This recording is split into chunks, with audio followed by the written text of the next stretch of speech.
Like that might be 90% of the university for all we know, because it's certainly, for me, for example, when I went to college, I left home when I was 17, and I left this small town I had grown up in. And in many ways, I left the peers that I had been associating with. Now, a couple of them came to college with me, so I had a toehold there. But I made an entirely different group of friends.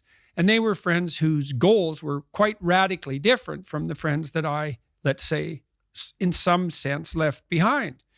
Well, the reformulation of my peer network might have been the most important part of the first part of my education. Now, I was fortunate at this place. It was called Grand Prairie College. I had 7 professors, 7, which is really good, who really loved to teach. And so I also learned a lot in the formal sense. But while I was doing that, I was also negotiating, well, how much partying do you actually do?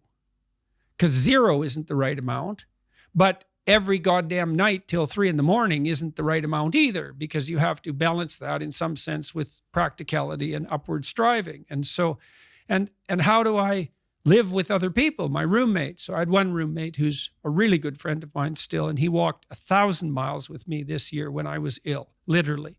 So I really liked living with him because he was a tough guy, worked in lead smelters, and he was a cowboy, and he was a tough guy, 4 years older than me, about 3 years older than me. He'd come back to school after bouncing around through these like tough working class occupations, and he had his feet on the ground in lots of ways. And I really liked him as a roommate because I'd buy some groceries and then he'd buy some groceries, or I'd make dinner and he'd make breakfast.